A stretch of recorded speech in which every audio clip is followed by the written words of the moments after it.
Geek out! Geek out! Oh, I come from the land of the geeked out shit with his Beatles kissing laser dicks.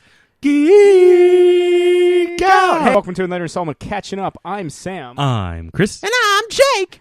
Yes. Jake. As Paul Stanley / Robert Plant. Yeah. Fuck you, Jake. We've got, I think the reason we're doing a big, Zeppelin opener is because we got Joe Harris and Megan Hutchison coming back on the show to talk about their book, Rockstars. Yay! And, Joe loves Led Zeppelin. Let's see, Megan. Let's see. She's a big Cure fan. Mm-hmm. Friday, I'm a geek. Shit. I can't. Monday, don't do commentaries.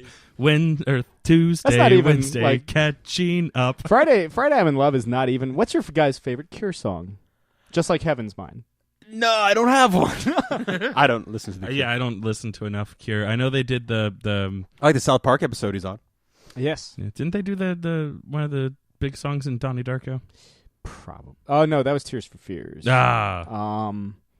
Well, listen to some Cure. Listen to some Cure. Mint Car is a fantastic, underrated track. Love Song. No matter far away, I will always love you. Oh, yeah. Yeah. Friday, I'm in love. Friday, I'm in love. Do do do do do do do. Okay. All right. Love Song and Friday are like the only two Cure songs that I know. In Between Days, Boys Don't Cry. I'm trying my best not to say I don't like the Cure. Try to be very political about this. Yeah. But you know what? We're not here to talk about the Cure. These guys are here to talk about the Cure and Zeppelin and, well, more importantly, their book Rockstars. So let's let them talk about it. And joining us this week, we have Joe Harris and Megan Hutchison coming back on the show. I always love it when people come back. Oh, yeah. It's always so fun. Yes. And they're here to talk about their book Rockstars, which gets collected in its first volume, Nativity and Blacklight, on Wednesday, June 14th. Joe, Megan, thanks for coming back on the show. Oh, thank you for having us. Yeah, it's good to be back. Now, we had kind of if I recall last time, we had asked you, does rock and roll have to be dangerous? Does art have to come from a place of pain? Let's start a little less heavy. What's your favorite Led Zeppelin album, and what's your favorite Cure album? Oh, God. My favorite... Megan, do you want to go first? You go first, please. No, you go first. Okay.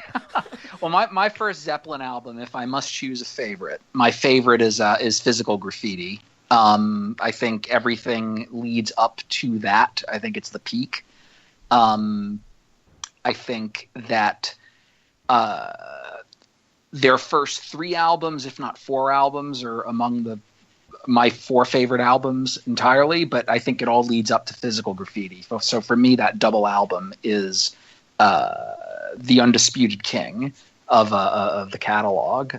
Cure, oh God, I'm not as much a fan. I mean, if I say "Kiss Me, Kiss Me, Kiss Me," does that make me sound terrible? Because I am not as versed as Megan is. It's got Just Like Heaven, so I mean, it's pretty good. Yeah, I mean, no judgment, Joe. That's like the dad answer. You said no judgment, but that phrase really sounded like there was a little bit of judgment behind it. There was some stank behind it. Yeah, there was some stank there. There's a little stank. I'm sorry. I lost a little respect there. That's I expected it, and you said easy questions. That is true. I actually made Joe go first because I had to look up all the Zeppelin albums. Well, they made it real easy for the first 4. Yeah. Did they, though? I thought the 4th one was technically untitled, or is it Zozo? Pick whatever you want for that one. So for the first 3, they made it real easy. The first 5, I should say. I think the first Physical Graffiti is the 6th album, of course. Yeah. Yeah, House of the Holy is number 5, yeah. But yeah, Megan, any between the two? I mean, I guess the one that I'm the most familiar with is Houses of the Holy. That's just what my boyfriend in college would make me listen to all the time. A fine album. Mm-hmm. Yeah, I mean, it's a good one, right? But again, Sure. it's it's kind of like, it's not like one of those like deep cut albums, that like true Zeppelin fans are, kind of get behind.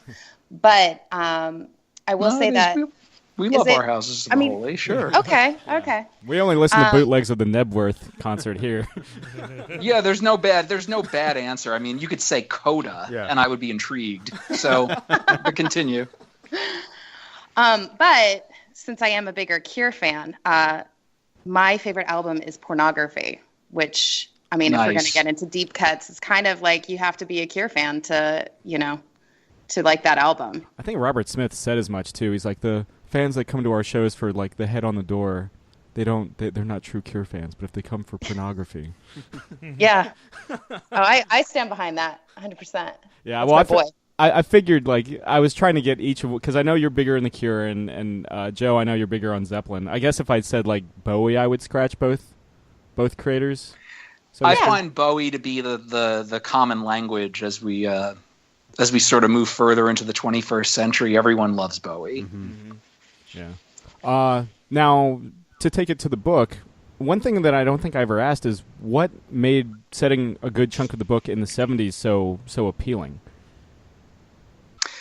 Well, it was always my favorite era, and it still is. I mean, all my favorite bands had their heyday in that era. I think the 70s are what the 60s built toward, both awesome and terrible. And even though a lot of shit went crazy in the 70s, both in our society as well as in entertainment, the music kept getting better. And from Led Zeppelin to Pink Floyd to the Rolling Stones' best work, at least in the early 70s, I just don't think it can be beat. And there's lots of lesser bands that just put out amazing albums in that era. So for me, I've always been fascinated with that stuff, even though I was born way too late to be a teenager who was experiencing this stuff firsthand, like someone in Dazed and Confused or Fast Times at Ridgemont High. Mm-hmm. I just really always romanticized it, and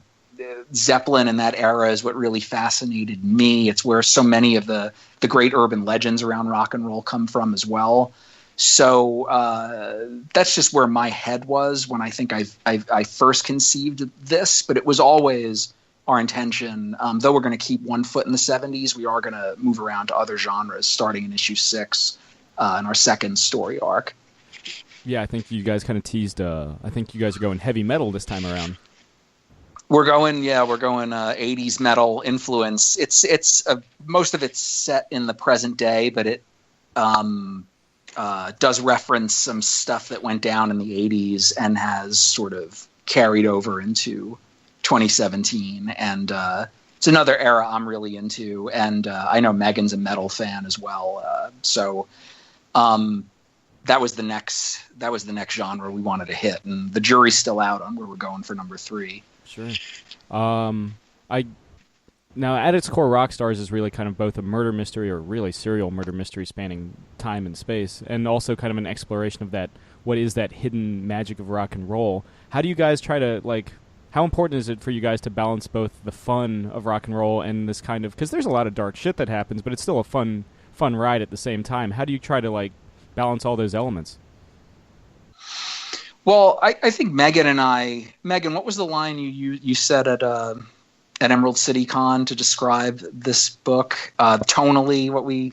Oh man, I was trying to think of that the other day. It's something like a demonic paranormal Scooby-Doo. That sounds right. Something along that line. Yeah, just sort of balancing the tension, keeping it dark where it's appropriate, but also keeping it fun whenever possible to take the edge off and to, we're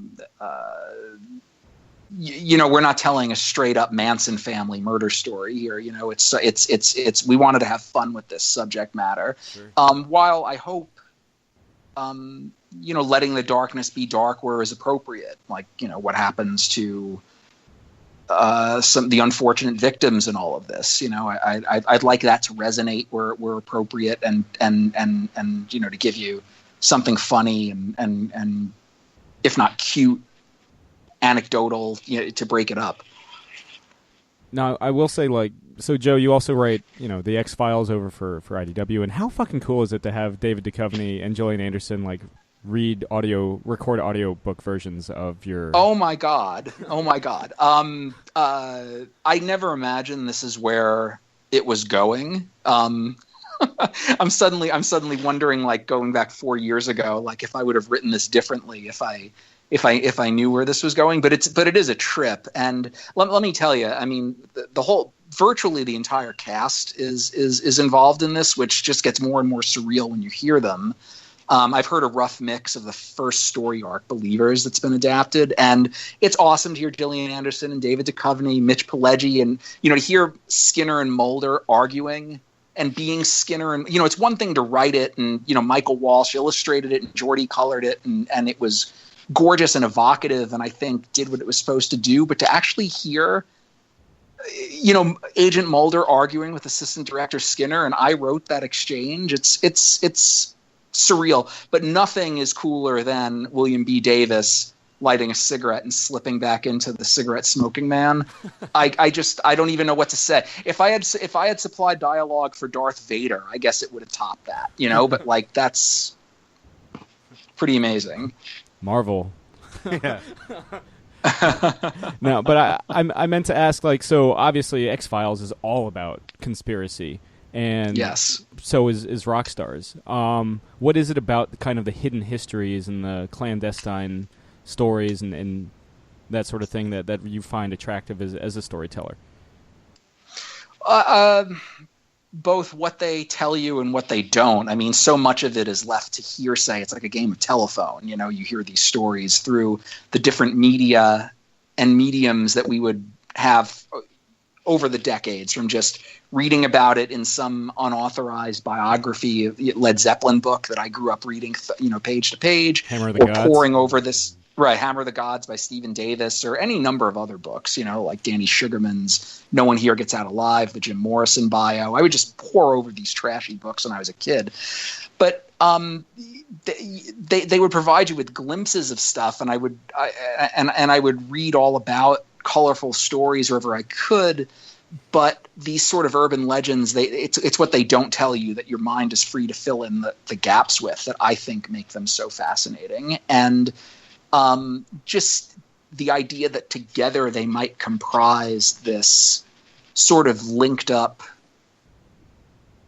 backing track to the entire it's almost like the dark matter of the rock and roll universe is how I'm trying to think about this in terms of anything consequential, anything scandalous, anything unresolved, or I may have gone into this material at some point, touched on some of it last time we spoke, but I mean, we can tell a rock star story that spans, in my opinion, any genre, from British invasion to the day the music died, which we touch on in the book already, when Buddy Holly, Richie Valens, and the Big Bopper were killed in that plane crash, to the unresolved murders of Biggie and Tupac. And at its core is this dark,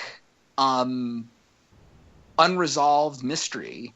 And that's a common theme in so many of these things. And just to consider if they might all link up behind the scenes is something that just fascinated me as an idea, and seemed like the logical step beyond considering why there are so many of these sorts of stories, why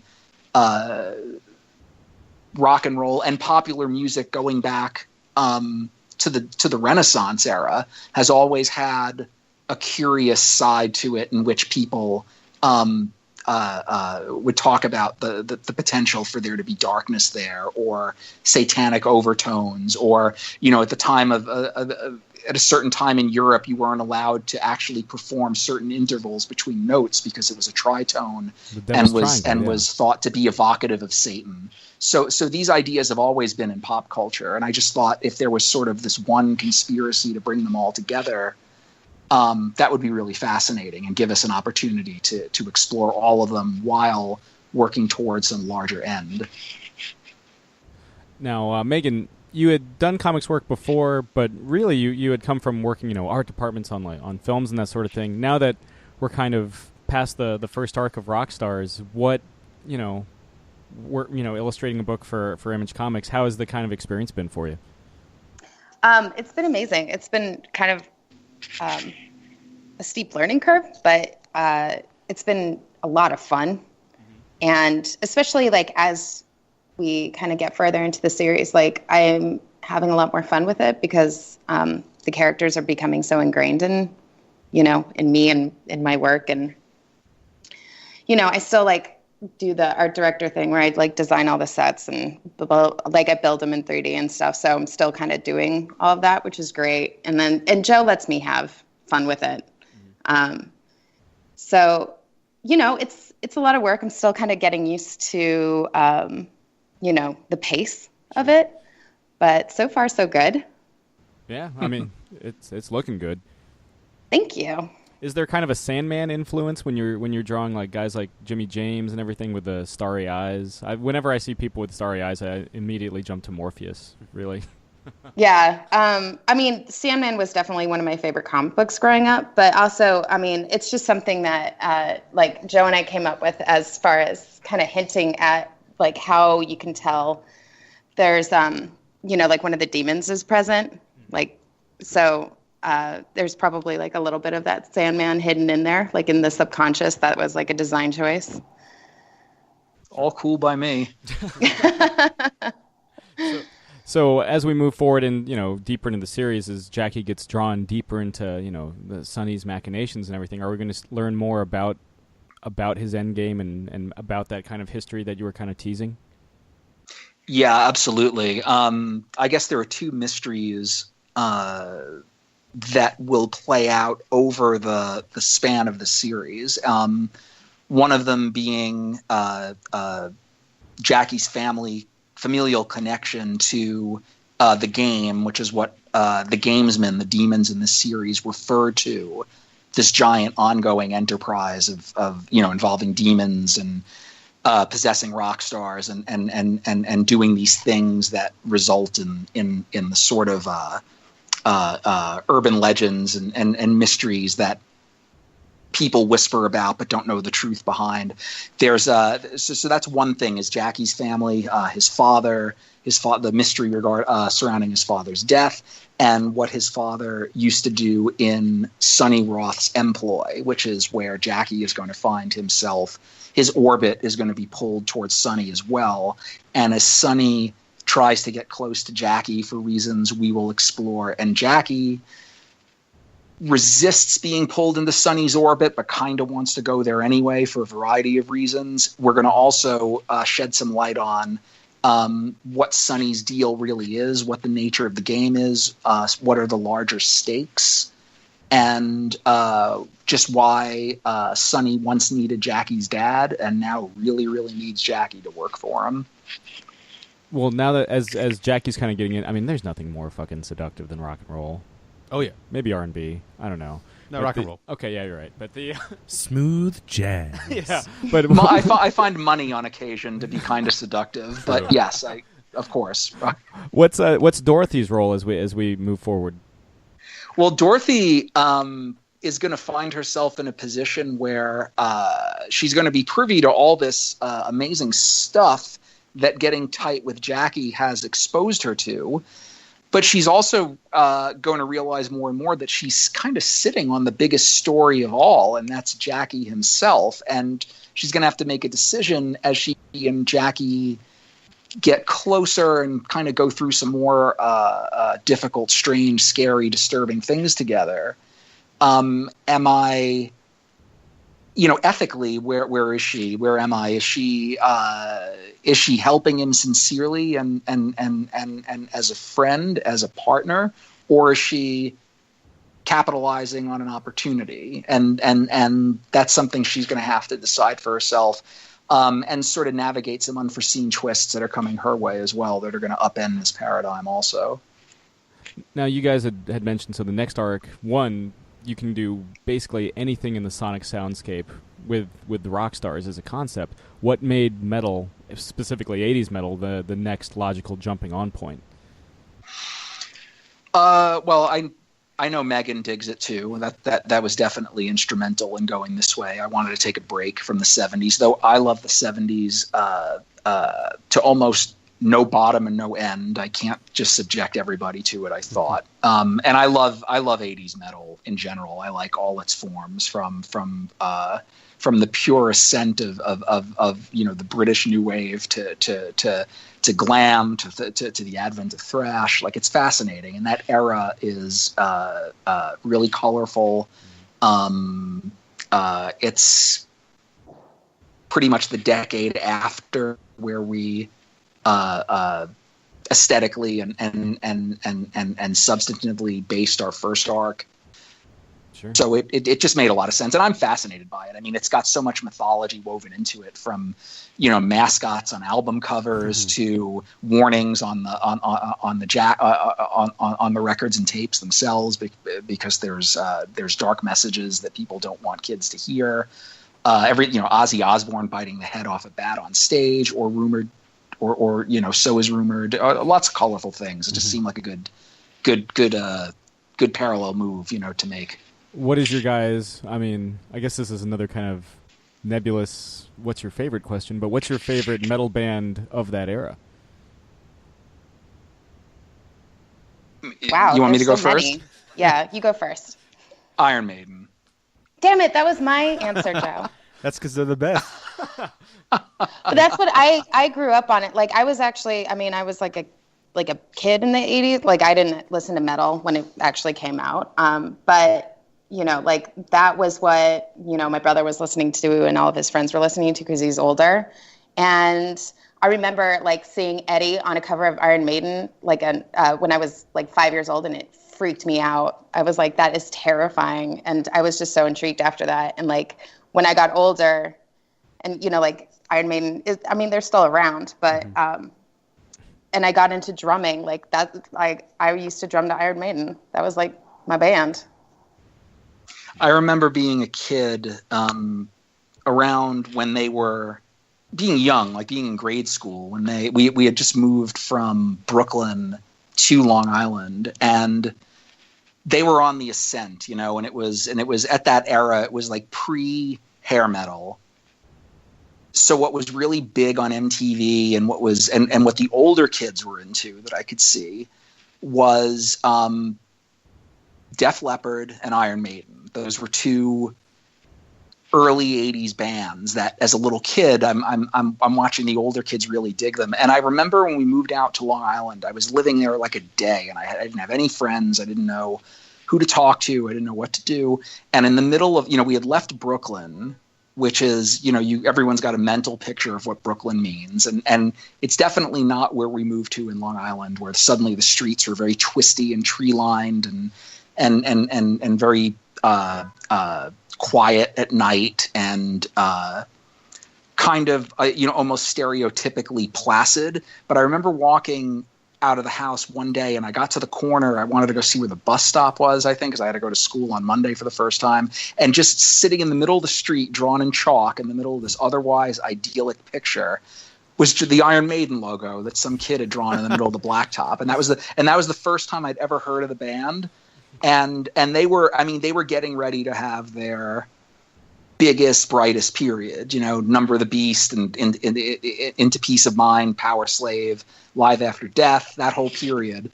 And that was my introduction to it. And it was very much, for me anyway, being introduced to the suburbs when I was a little kid, but not so little that I didn't know another way of life. And it's just sort of married to that.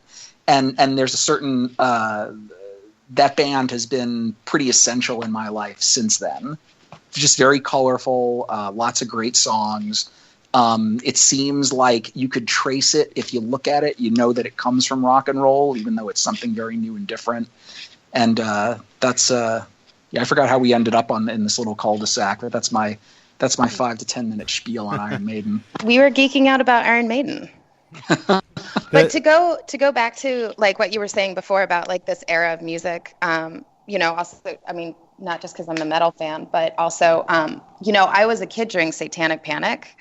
I don't know if we talked about this last time, but, like, both in America, and it was a huge deal in South Africa, which is where my family's from.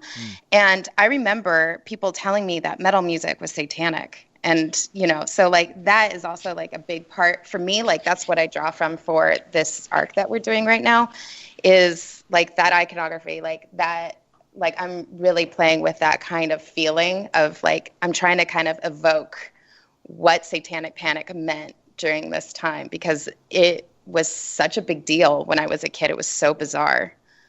I don't know if you guys like went through that at all. Oh, I mean, my parents were super hardcore. I remember the day I bought Rain and Blood by Slayer, my mom like called my grandparents and was like freaking out. And she's like, "What does this mean? What does this album mean?" And I had to like point by point explain her it's about, you know, waiting reprisal and revenge and the skies will fill with blood. It wasn't really like helping them. And then I remember the day that like I might have said this in the last podcast, but the day I bought the Black Album when I was like 12, I had my lawnmower money.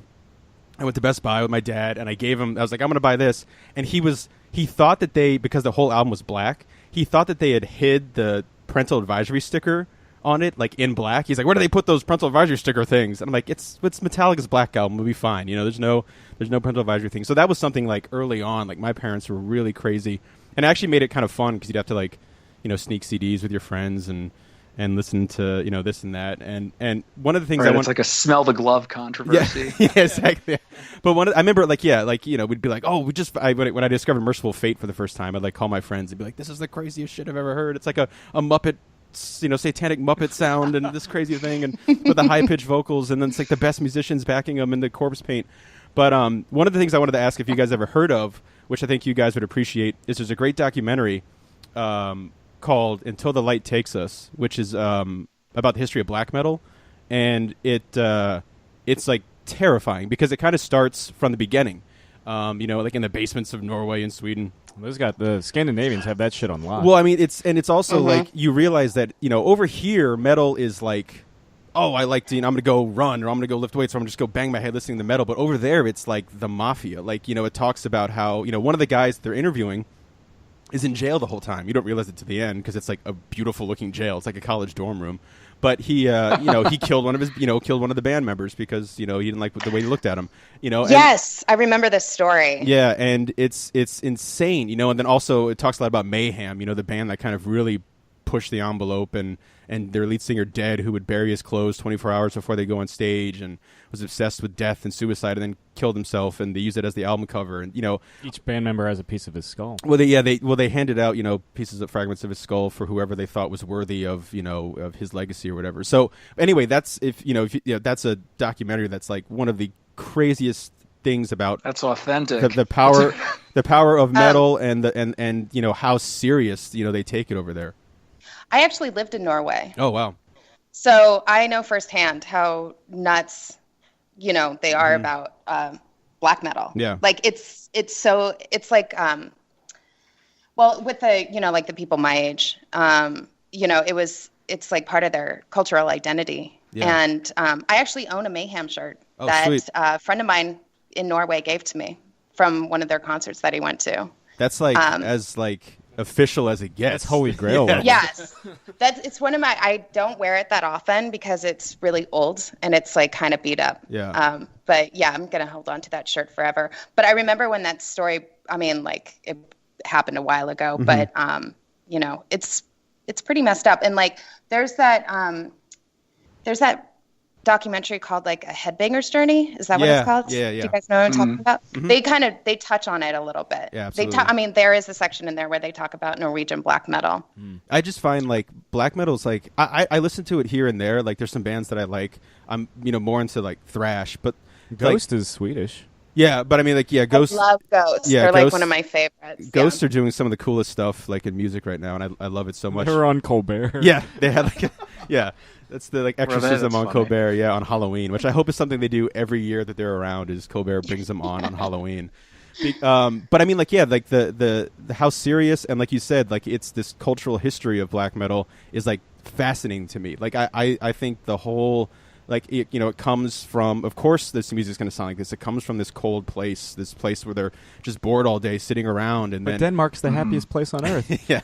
Well, it's the yin and yang, I guess. But, like, you know, the whole, like, you know, the corpse paint thing and all that's just so fascinating. And the fact that, like, the amount of genres that metal's produced is mind blowing. I think the Headbanger's Journey, he does like a chart of he does a breakdown, which is really fascinating. It's and crazy. Especially like growing up during that, because there was I don't like hair metal. Yeah. I think it's stupid.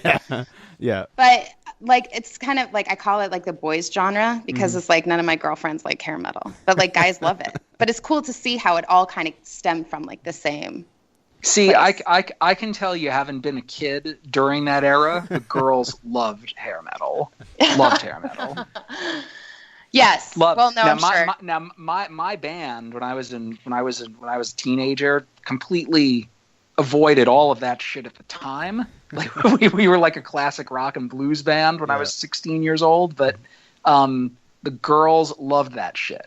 I mean, they did. It sold all those power ballads. They weren't for dudes. Yeah. Yeah. I mean, every rose has its thorn, man. Oh man. I've seen Motley Crue live. Okay, we're in a safe space. We're among friends, right? I can make this assertion. Yeah. You and all the dozen of people that listen to us. Hundreds, but okay. Lindsey Buckingham's a better guitarist than Eddie Van Halen, right? Lindsey Buckingham from Fleetwood Mac? Yeah, think about what he does as a guitarist versus what any of the cock rockers do.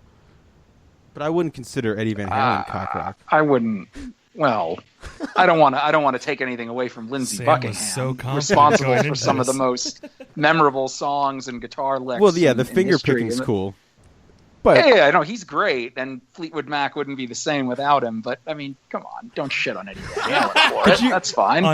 On Edward Van Halen? Come on, because there's no need to do that. I mean, we can hold up Eddie Van Halen in the respect he deserves, just like Randy Rhoads. It's not. No, the ultimate question is, what would Fleetwood Mac sound like if Eddie Van Halen was a guitar player? Awesome, but that's chaos. Another story. Well, he's just apparently not as their, good, their according place. to Sam. Yeah, exactly. Well, my thing is, like, what I love about Lindsey Buckingham's guitar work is that it just enhances. Most of Fleetwood Mac they're named after their rhythm section, Yes. And every Van Halen song after I love the first Van Halen album. I love stuff on Van Halen too. I love stuff on what was it? What's the one with Panama? 1984. 1984. Yeah. 1984 is like the last great Van Halen album, but a lot. Well, it's the last David Lee Roth album. There you go. Well, he said the last great. I mean, Eddie just kind of noodles on a lot of stuff, and I feel like I'm in the minority on this one. Well, I mean, so I think his thing is that I think he redefined a lot of things and changed how people look at the instrument. In terms of speed and technical finger prowess. tapping.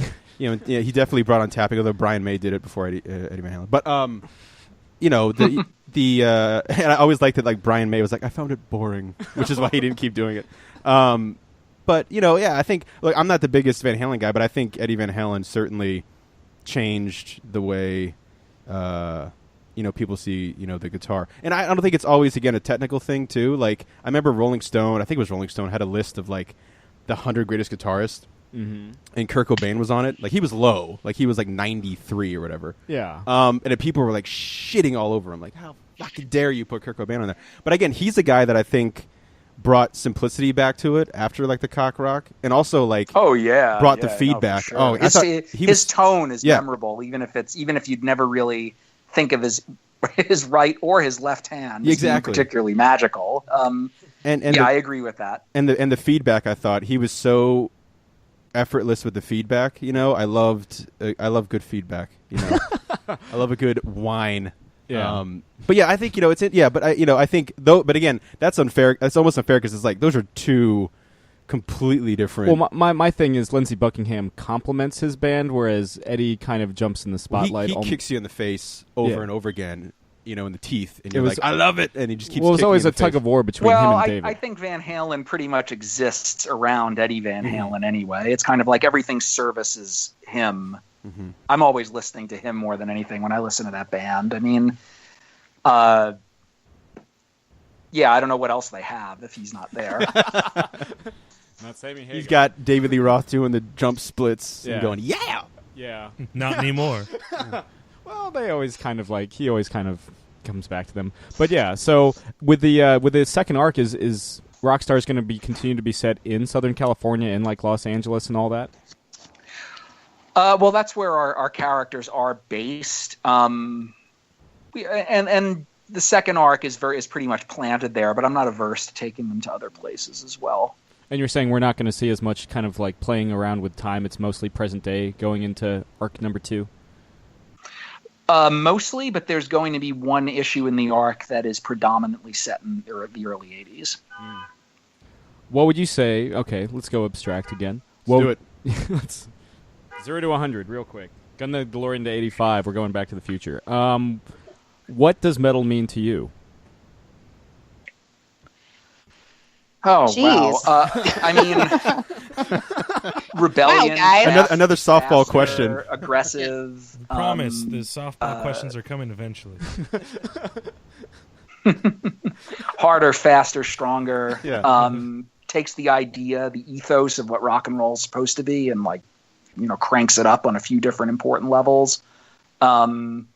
It deals more outwardly about things like war and destruction, and both in a celebratory way and a socially conscious way when it's done ingeniously by some bands. So just everything kind of pushed over a few edges. Megan?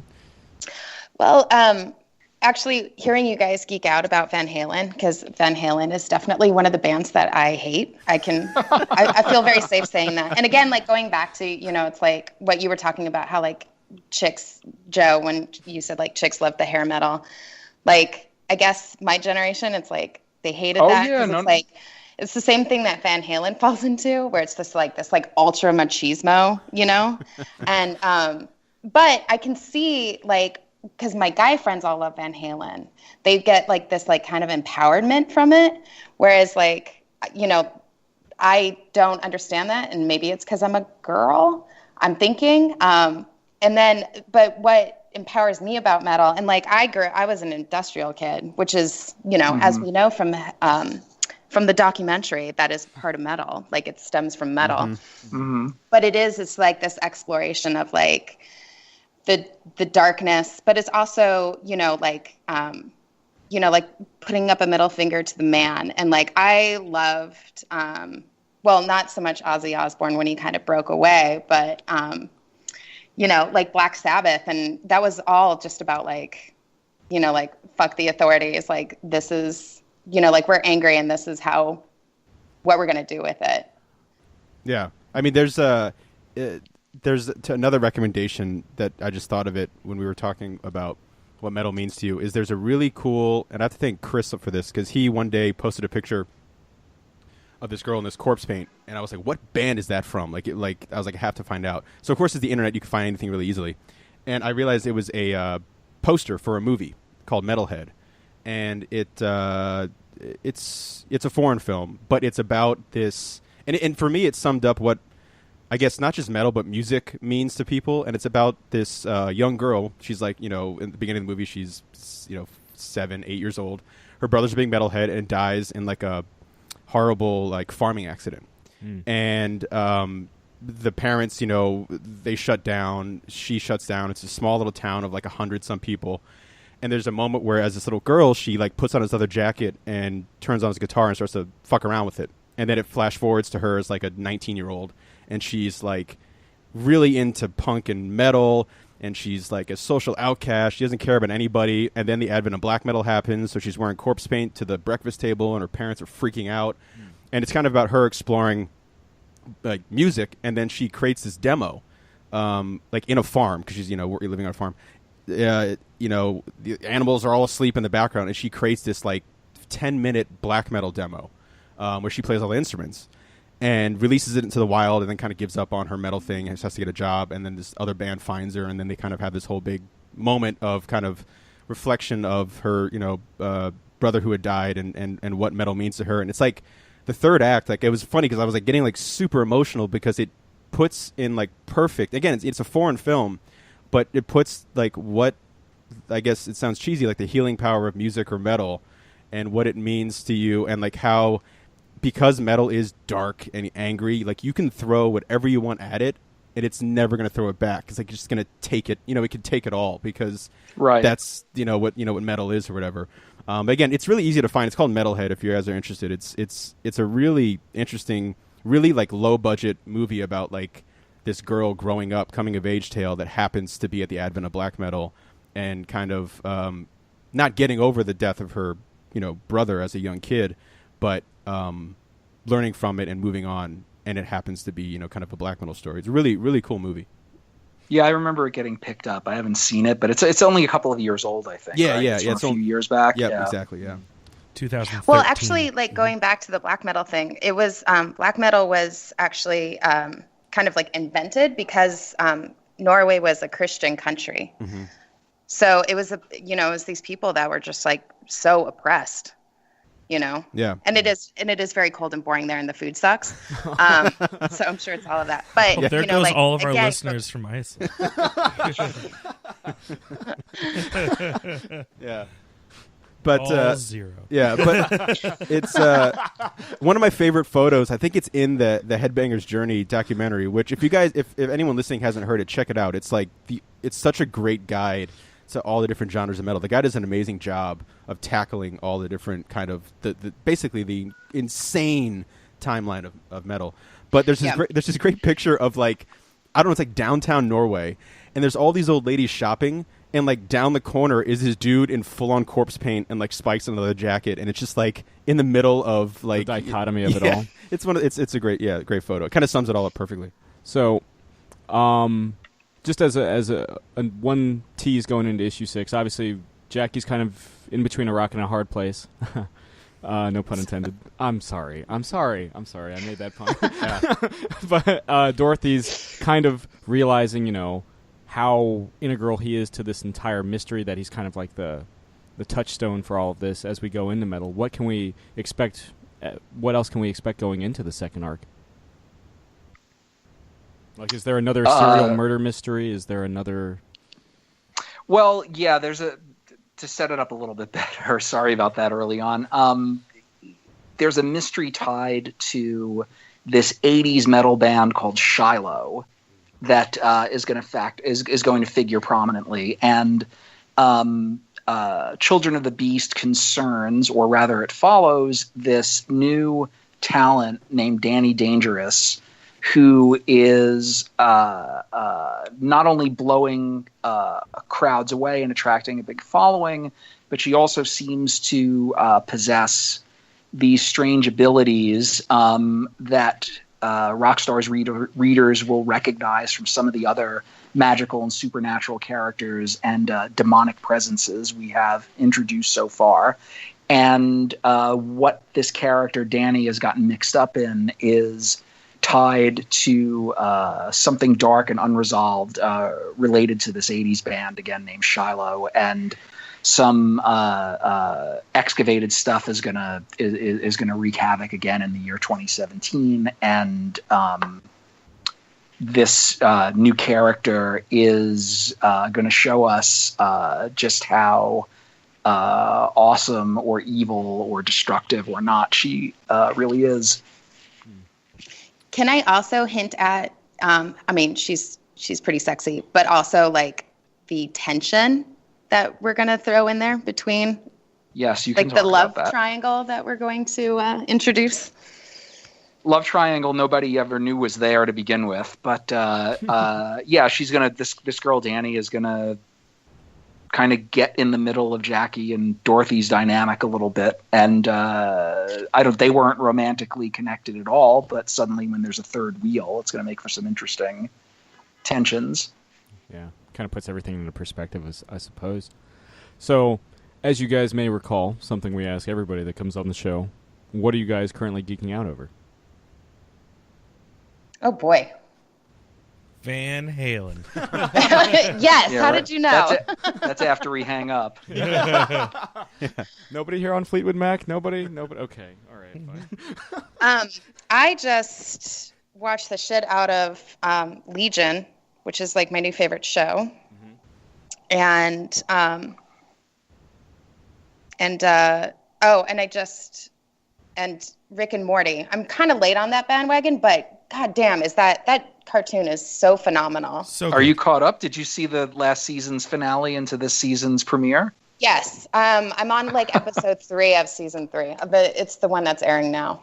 But Yeah, I haven't seen the newest episode, but yeah, that was genius. Yeah. The end of season 2, where so 9 Inch Nails is probably my favorite band, I guess. I don't know. It was, but like they have like the season 2 finale is, like all this stuff going to Hurt by 9 Inch Nails, and I got a little choked up. I was like, this is the most crying. beautiful thing I've ever seen. It's so amazing, touching, and fucked up, and it was just I just rewatched it this morning. I'm such a nerd. We had Kyle Starks on, who does the comic for. Who does that? Is that IDW as well, or is that Oni? It's Oni. It's Oni Press. Yeah. And which book? The Rick and Morty comic. And he was just like, there is something you gotta hit them with that heart every now and again, man. Oof. Yeah. I feel like I have a very boring answer when it comes to what I'm geeking out over at the moment, but it's real, it's honest, and it's an ongoing thing as I try to make time to get it all in. But I am attempting as comprehensive a Ken Burns rewatch as I'm capable of, and I have no time. But I'm sort of making my way slowly, and I've seen most of these films already. But the 9-part Civil War series he did for PBS into baseball.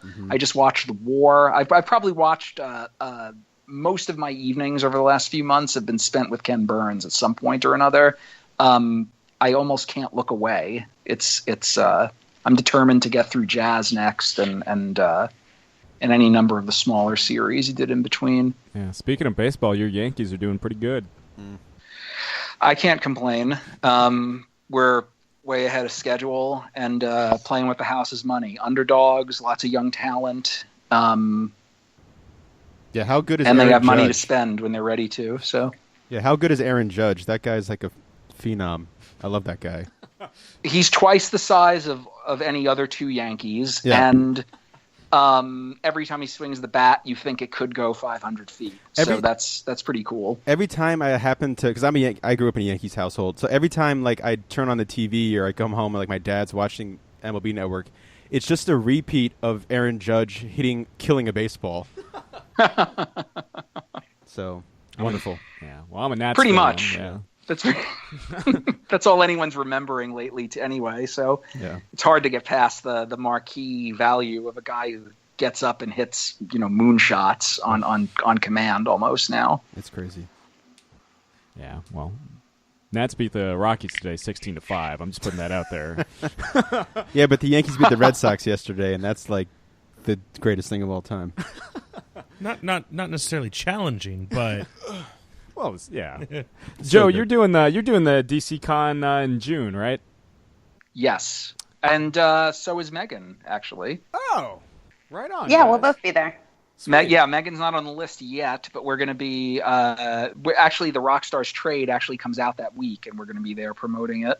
Okay, cool. Yeah, it's you guys, Scott Snyder, Jim's. Like, there's a whole Image lineup. I was talking to them about maybe hosting an Image panel, but that ended up falling through because I think I suggested it at like Emerald City, and at that point it was all done. Like they'd already taken the programming requests. But yeah, we'll be out there. I've been trying to get a press pass, and for some reason I had a limited one last year, but they make you jump through so many hoops to get it. But yeah, we'll be out there if you guys want to like catch drinks at Exiles or something.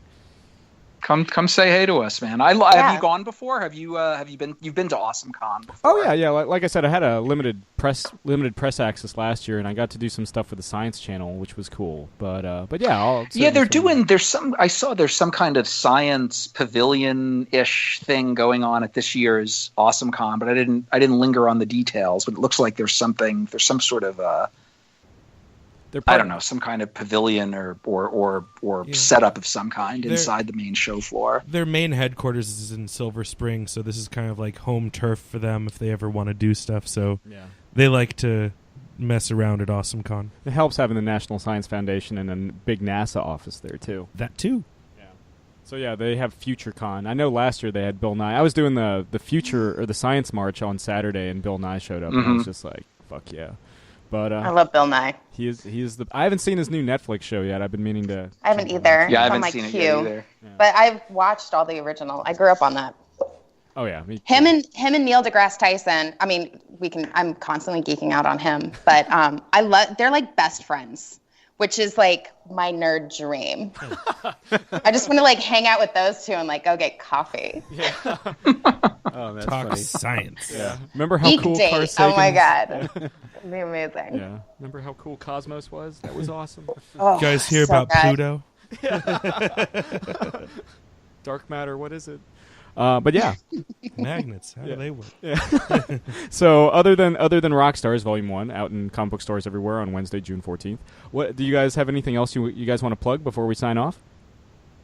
Do I have anything else I want to plug before we sign off? I can't talk about anything else that's in the works, so reluctantly no. When's the X-Files audio stuff due? Oh, there you go. That's coming out in July, actually. Little thing I keep forgetting is actually happening, right? Yeah, the first it's coming out in 2 parts. It's called X-Files Cold Cases is what they renamed it to. And I think the first half of the stories that are adapted from the X-Files season 10 run that we did at IDW, that comes out in July, and the second half comes out sometime later this year. I'm not sure when, but by San Diego they'll be out by Comic-Con. And then Megan, you got anything you want to plug? Yeah, I currently finished the first installment of a graphic novel that I illustrated called Vesna. Right now we're kind of self-publishing it, but you can find a link on my website. And it's kind of like Gothic Mad Max, where it's a female protagonist and she's a witch and she blows up people with her mind. That sounds awesome. Sold. Yeah, it's pretty fun. And in the middle of all this, Megan has major life developments happening soon. Oh shit! Yeah, I'm getting married in a month and a half. Whoa. Or 5 weeks. Congratulations. I don't know. I'm in panic mode right now. Congrats. So, Yeah. it's really throwing a wrench in this whole like Rockstars like trying to get the issues out. I guess shoot. I have no recommendations for this. I've never been in that situation. Yeah. Yeah, it's a lot of work, but I'm assuming that it'll be good in the end. Sure. I believe in you. Yeah. Thank you, Joe. Yeah. What Iron Maiden song are you going to dance to at the wedding? That's a good question. I mean, Prisoner is my favorite song, but That's a it's good not one. really a fan favorite. So If you do, but Prisoner's not a fan favorite? What? I don't know. I mean, it is for people that like Iron Maiden. Yeah. I think it's their best song. Well, who else and is also, I listening love to that Iron show. Maiden? No, I don't know. You should go with the Fozzy version. Yeah. Oh, there you go. Or you could do But- Rhyme of the Ancient Mariner, which is like 15 minutes long. Yeah. Yes. Oh, that's a good one. Yeah, the spoken actually. word poem that Good. Bruce Dickinson does. I would recommend against using Run to the Hills as your song while you're walking down the aisle, though. I Or feel you like could that just run sends down a the aisle mixed to it. message. Yes. Oh God, you just made me. I don't know why you just made me think of. Do you remember Bruce Dickinson's solo album? I remember it exists. Yeah. I believe it was called Tattoo Millionaire or Tattooed Millionaire, but that was his big single. But then he also covered that Mott the Hoople song that David Bowie wrote, All the Young Dudes. Oh, yeah, and yeah. I don't know why you just made me think about that, but I probably haven't heard that in my head in like 20 years. But there you go. My favorite thing about welcome. Iron Maiden is that when Bruce Dickinson left the band, Iron Maiden is so much bigger than any of its members that the single they released was a live version of Hallowed Be Thy Name, and the cover art is Eddie killing Bruce Dickinson, which I thought was like the perfect send off to Bruce Dickinson leaving Iron Maiden. It was like, we'll just have Eddie kill you. And then of course Ouch. he came back and everything's fine now. He flies their plane. They're still together. yeah. Yeah, Nobody he talks still about flies this them around happening. everywhere. Yeah, Ed Force One. Ed right? Force One, yeah. Isn't that, yeah. On a nerdy note, though, I am walking down the aisle to a piano rendition of "Pictures of You" by The Cure. Nice. Aw. Very So nice. Very good. Very good. keeping it legit, There you go. Too legit.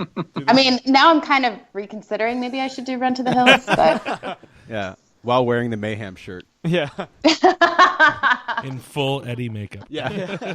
Eddie B, the priest. Yeah.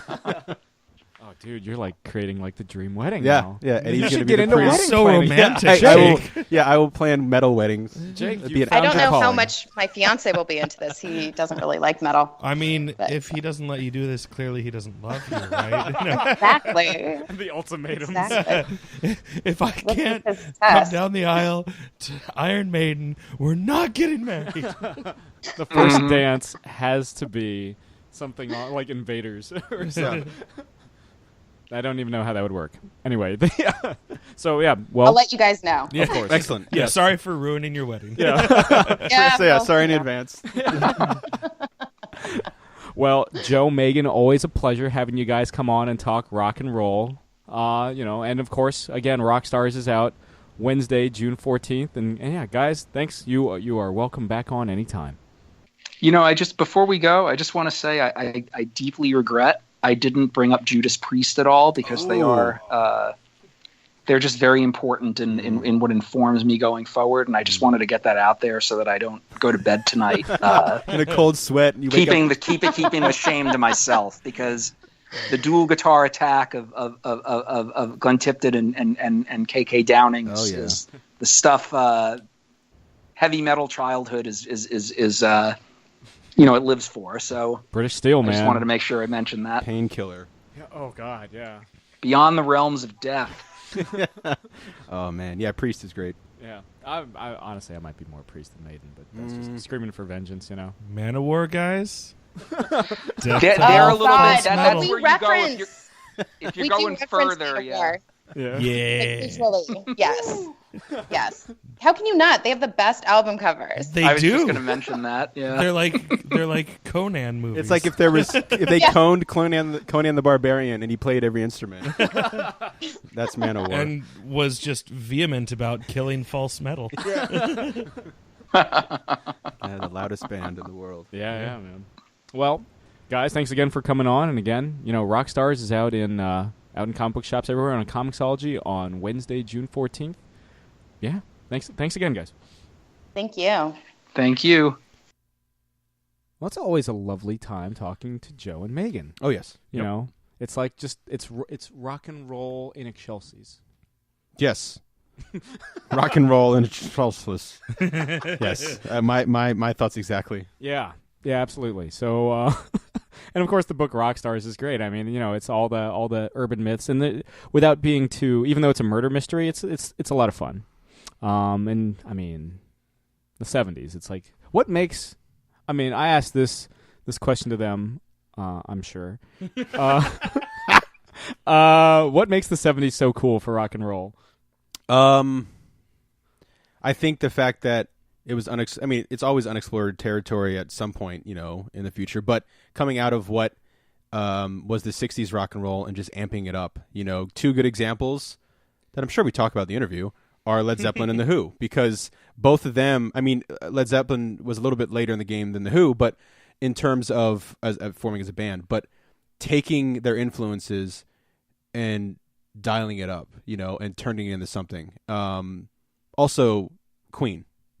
That's really what made the 70s. Yeah. The 70s. I mean, and you get Kiss is on fire, literally.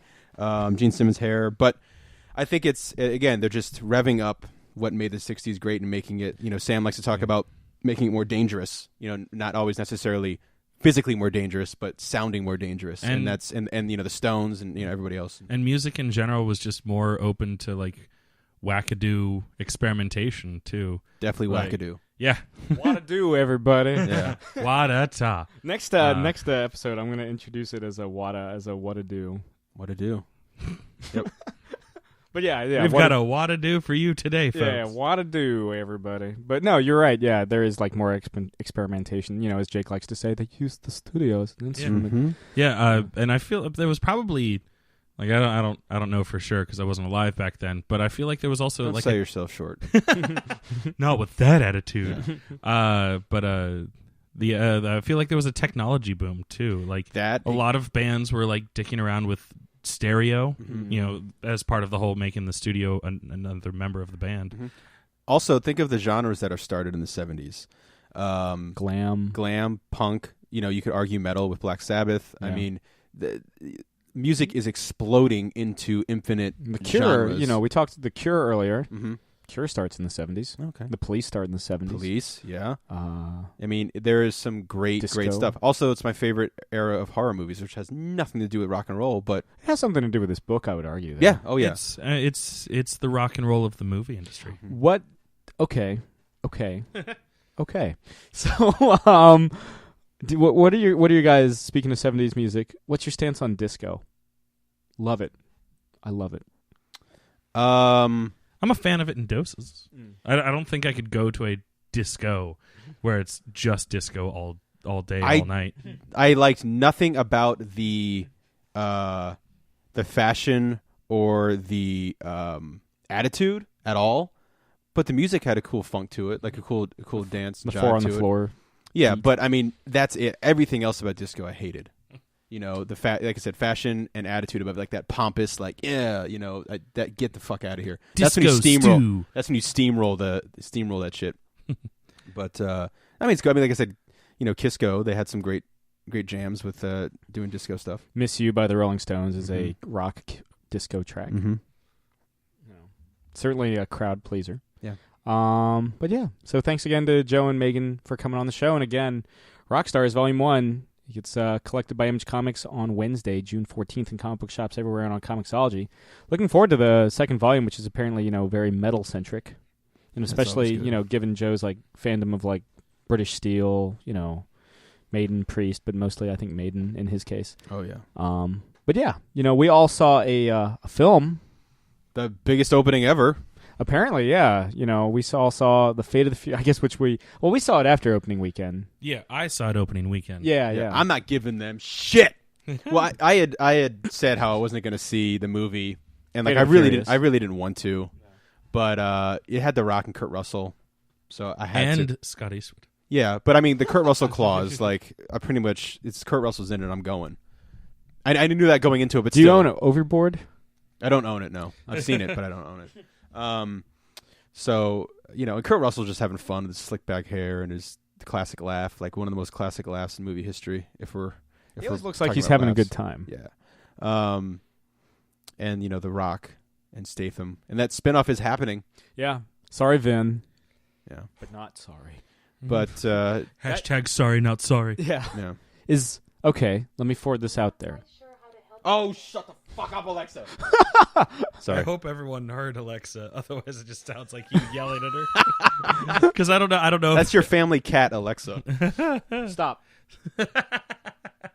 That could have been close. Is the weakest thing in Fate of the Furious Vin Diesel himself?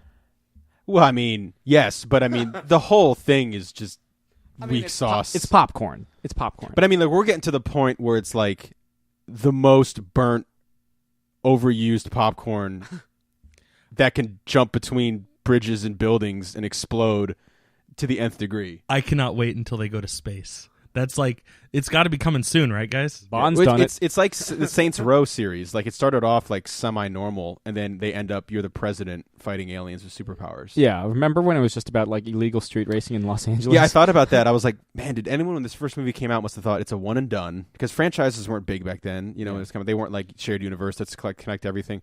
But now they're going to be going to at least 10. Like, supposedly not counting the spinoff. Yeah, not counting the spinoff. I want the spinoff because I wanted the big thing with this. Spoilers, is I wanted more Statham and Rock, and there's not that much Statham and Rock in this movie. Yeah, not as much as And maybe my favorite moment of all time is Statham on the plane with the baby. Oh, that's probably my favorite scene of all time from the Fast and the Furious films. All time. So. Yeah, I don't know. I think like everybody understands how ridiculous it is, except for Vin Diesel. He's like, look how cool I am. Yeah, he still takes it very seriously. Well, remember back when like Furious 7 came out, and he's like, "This is going to be Best Picture," and everyone was like, "Oh, you're serious?" Oh, he's not in on the joke. Yeah, like part of it is he's like a co-producer on it, which you would think would mean he would be more in on it, huh? But no, I mean like. It's clear, like, he gives away his car in the beginning. He's like, look what a man of the people Dominic Toretto Oh, is. yeah. This car's too slow for a Toretto anyway. That opening is something to behold, man. Yeah. Yeah. I honestly though, like I like how he was fighting for the honor of his cousin's car. Yeah, and then blows in it so up. doing, first off, in so doing, tears it apart. Yes. Yeah. Rips it to shreds. Yeah. with his bare hands. Yeah. He's like, I need this car. In like 10 minutes. But here's the thing. I think the most over-the-top thing that's ever happened to Fast and Furious happens in this movie. I still think the most in-a-row, non-stop movie is 7. 7 has, like, scene after scene after scene after scene after scene after scene after scene. This has, like, pretty crazy level of Fast and Furious stuff. Yeah. Excluding, the remote control car stuff. That's the craziest, I think, Yeah, set-piece scene of all the time. New York set piece is the most over the top. But I think for the me. most unrelenting movie still for me is 7. 7 is like 7 was like the fun popcorn. This was fine. Yeah. It's fine. Yeah. It's not my, Yeah. I liked it better than 2 and 3 I liked it better than and 1. 1 through. I liked it better than 1 through 4. Yeah. Yeah, 4. Yeah, 4. Yeah, okay. My favorite's still 6. It might be 7 for me, and then for everyone at home. Mine's 5. Yeah. I was waiting my turn, but I had my hand up with my fingers wiggling. Yeah. 8's fine though. If you enjoyed the Fast and Furious movies, you're gonna enjoy this. It's interesting because It's totally Dragon Ball Z now. Every bad guy is becoming the new ally. yeah, Yeah. Well, and then like each bad guy has to get even like crazier than the previous one. Yeah. And then you get your Piccolo and your Vegeta, your Android 18. Majin Buu. I haven't gotten that far yet, but No, well, spoilers for a 25-year-old anime. yeah. It's not my fault they didn't do Kai until recently. Yeah. They're not even at Boo yet. I was at Walmart last night, and they just put out the latest. They had just released the latest season of Kai on Blu-ray. I was like, oh. And I just kept walking. There's no more to that story, really. That would have been the Cell games. It was Goku against Majin Vegeta. Oh. They haven't put that on Cartoon Network yet. You'll get there. Yeah. You'll get there. I Yeah. feel like it's coming soon. Dude, I love Because they just introduced Bippity and Boppity. right. And then you get Boo. Yeah. How clever the naming. Yeah. And all the Saiyans were named after vegetables. But I always liked I love how Dragon Ball Z, like, there's new Dragon Ball. There's Dragon Ball Z Kai on the airwaves, and there's Dragon Ball Super on the airwaves.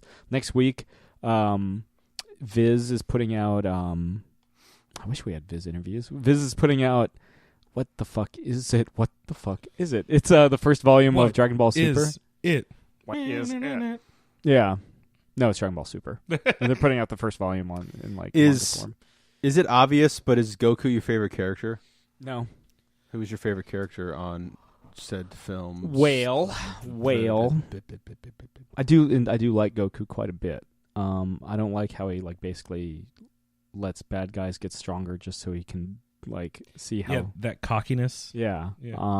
Or how he straight up will abandon his wife for years to get stronger. I really like Gohan when he's Saiyaman because that's the whole teen superhero thing, which only lasts 20 episodes of the regular. Yeah, in Kai it's only 3 episodes. Yeah.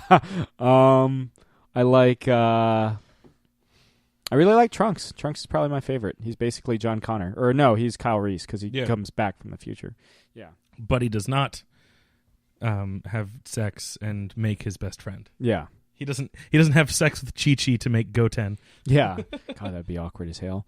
But no, I always like the Trunks stuff. And he's got a sword, which is always just cool. Yeah. And he grows out his hair so fucking long. Because I would probably go with Future Trunks as well. Yeah. Specifically Future Trunks. Yeah. Not just Trunks the character. Yeah. Because Krillin. Oh yeah. Or King Kai maybe. Yeah, he's never seen. Yeah. Well, for me. Yeah. I like to keep my Dragon Ball as uncomplicated as possible, which is why I stopped 17 episodes into the. You never got into season 2. No, you saw Muscle Tower, and I think Muscle that was Tower. I was like, we can end this chapter for now. Uh-huh. Next time, baby. And just like Terrence Howard, you'll never put on the suit. Never put on the suit. Yeah. So sad. Saddest thing in the Marvel universe. That scene. Yeah. You guys get into anything since? Watch anything, read anything? No, I'm catching up on Supergirl. I'm sadly behind, but also at the same time, it's nice because I get to binge it. Trying to get there in time to watch the finale. I mean, I'm doing the voodoo thing, so I'll just watch it like the next day. But it's cool. I mean, I missed the show. I missed the fun of it. It's doing the every CW show is kind of getting to like the kind of soap opera-y type thing, which is fine. I mean, that's CW's thing. I'm pleasantly surprised that the effects haven't waned, not being on CBS. I thought maybe with a smaller budget, but the effects actually look really, really good. The wire work looks really good. I think they're smartly. I think CW has more experience in it. So yeah, that's probably true. They know how to work the money that they have. That's probably true. They do a lot of like Melissa like floating in the air, like, hey, knock it off, you, and it looks cool. We're kind of just hanging out. But again, I mean the Superman stuff that it's only in the first couple episodes, but first two. But freaking fantastic. I'm looking forward to seeing if he shows up again. I'm sure he will somewhere. I would much rather have him than Mon-El, although not the same storyline that they have going with Mon-El. Mm-hmm. I know things. Mm-hmm. Well, I mean, I know things too. I just don't want to say it. Okay. In case someone's listening. Okay. But I'm only one episode behind. If that helps. So it must have been weird for you guys because wait, how deep are you? I don't know. I don't remember. I'm still pretty early. I don't think I'm at even episode 10 yet. Okay, I won't. I will spare you and the listeners what happens later in season 2 of Supergirl. Oh, thank you. I say with my best Swedish accent. Yep. I guess the week this thing posts, Guardians 2 comes out. And we plan on going to see that. Of course, a geek out gathering. Mm-hmm. Is that what we call those? What else? Outing? Outing, geek outing. Oh! There's a new geek outing. There's a new sub show. That's a hashtag if I ever heard one. Oh, speaking of which, I remember a big announcement. Are we done? Can I? Yeah, we're done. Did you want to talk about Guardians before I we go off? We got nothing. Yeah. Yeah. Could have talked speculation. Anyway, and I'll just sit in the corner and not listen. But yeah, so speaking of new shows for the Geek Out, what is this? Going to be posting a week or 2 weeks after posts on our social media went out for Saturday Morning Forever. Yeah, it'll post 8 days. Okay, so either way, you probably have seen posts because I made a post on our Geek Out Facebook page. If you're friends with us in real life, I guess you've seen all of us post about it on our personal pages. But friend of the show Kenneth has started his own podcast under the Geek Out Podcasting Network, and this is the first show that's actually its own show. He's the one fronting the money for the bandwidth and all that stuff. He is the gatekeeper for all of it. It's the first show that's not part of our Geek Out network, which is why it's not appearing on the Geek Out show proper feed. You actually have to subscribe to it separately, but it's a show called Saturday Mornings Forever. I've linked to it on a post on our Facebook page. I'll do that again on Twitter and Facebook when this comes out, just so you all have an easier time finding the link if you're interested in checking it out. But so Ken, I forgot to check with what frequency he intends the show to come out. I don't know if it's a weekly or a monthly show, but it's going to be coming out on Saturdays. Surprise. It's called Saturday Mornings Forever. And it's all a love story to cartoons, both new and old, and what he plans on doing. And we should probably get him on here to do his own personal plug for it. But I guess since I'm a co-host with him, it's okay for me to pull one out of my ass. But each week he's going to go back and forth between a cartoon of yesteryear that he or I or all of us grew up with. And then the following week is more of a contemporary show. So we've already recorded a couple episodes, only released the first one yet where we're just talking about cartoons that we watched growing up. But we've got a whole episode talking about Gravity Falls, Rick and Morty, classic Spider-Man. I think we did a classic Batman one as well. So it'll be lots of fun. So look out for that link. And I'm sure we'll be plugging it. Yeah, we'll be plugging it. Which reminds me, I need to put it on the Twitter. Oh. It's all right. I promised to. I just a minute ago promised to do it the day that this drops. So yeah. Yes. At the very least, we will put it there that day. Mm-hmm. Good. Good. Yeah. I mean, we're about to start summer. You know, we're coming out of a week that was basically like, you know, the DC area in Seattle-esque weather. Yeah. Very rainy this past week. I dug it. Okay. I did not, because I wanted to go out frisbee golfing the entire weekend, and the entire weekend it was inclement weather. I was science marching with friend of the show, Luke McHale. Oh, I ran into him when I was buying my frisbee discs. He mentioned that. I was like, I ran into Goobu when I was getting my discs or whatever he was getting.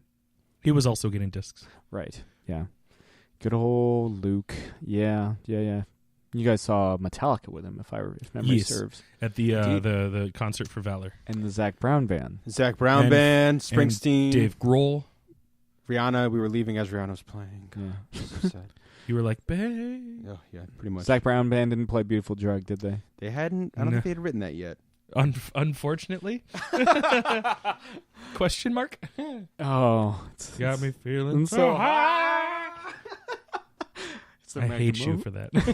Oh, there was just for that? I think the day after we recorded like last week, they just announced that they were like going back in the studio or something, like Rolling Stone did, and I just like quoted the tweet and was just like, I got me feeling so high.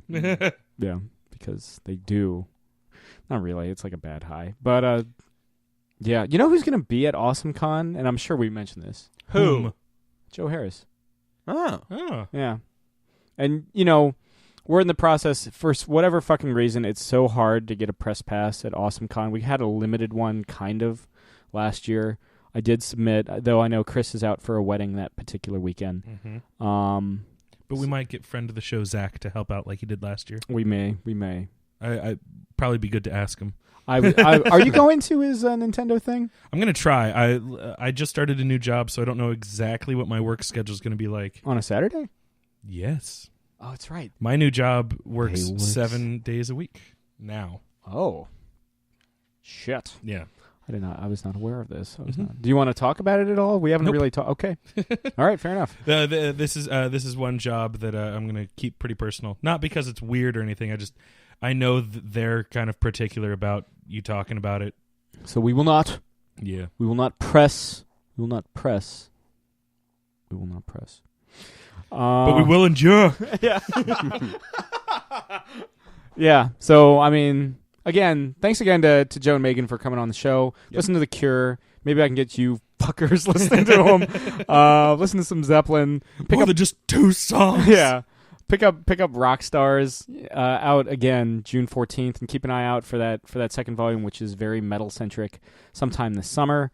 Yeah, it's always a blast having those guys on, because everybody on this show loves fucking rock and roll. Indeed. And those guys clearly do as well. I mean, I love rock and roll, and I'll put another dime in the jukebox, baby. If you can find a jukebox that takes dimes. I mean, I didn't say that it was going to accept.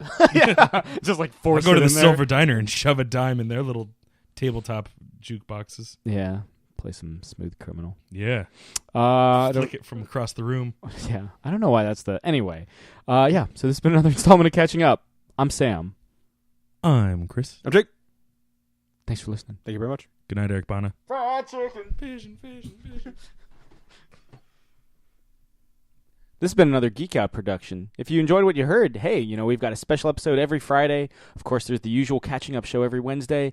And you get book club episodes just about every Tuesday these days. Thanks for listening.